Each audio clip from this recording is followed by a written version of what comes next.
ঝিনাইদহের কালীগঞ্জ পৌরসভার আসন্ন নির্বাচনে মেয়র পদে প্রতিদ্বন্দ্বিতার ঘোষণা দিয়েছেন সাবেক মেয়রের পুত্র মোহাম্মদ কামরুজ্জামান কমল।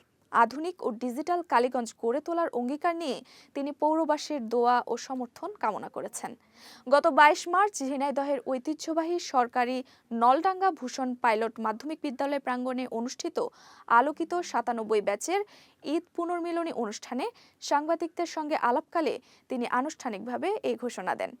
তিনি জানান, আধুনিক ও সমৃদ্ধ কালীগঞ্জ গড়ার লক্ষ্যে আমি কাজ করতে প্রতিশ্রুতিবদ্ধ।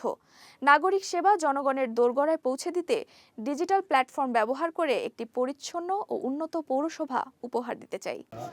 অ্যাকচুয়ালি আপনি যেটা জিজ্ঞেস করছেন যে আমি আমার পারিবারিক পরিচয়ের ভিত্তিতেই এই মেয়র হিসাবে আগ্রহী কিনা। অ্যাকচুয়ালি পারিবারিক পরিচয় এটা বিষয়টা গর্বের, কিন্তু আমি শুধু পারিবারিক পরিচয়ের ভিত্তিতেই এখানে উৎসাহ দেখাচ্ছি না। আমি আমার পরিবারের পরিচয়ের পাশাপাশি আমি নিজেকে প্রস্তুত করেছি। আমার পিতা, আমার পরিবার আমাকে ওইভাবেই প্রস্তুত করেছে আগামী কালীগঞ্জকে নেতৃত্ব দেওয়ার জন্য।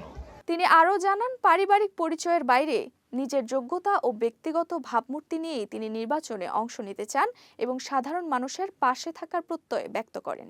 আমার যেটা প্রথম আমার যে আগ্রহ বা আমার কাজ করার যে ইচ্ছার জায়গাটা, সেটা হচ্ছে আমি একটা স্বচ্ছ, সুন্দর এবং ডিজিটাল কালীগঞ্জ গড়ে তুলতে চাই।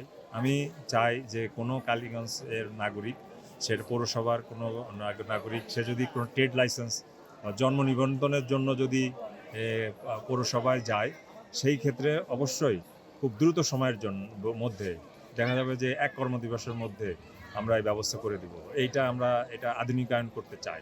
সো এরকম প্রতিটা পদক্ষেপে আমরা স্মার্ট কালীগঞ্জের প্রয়াস নিয়ে এগিয়ে যেতে চাই।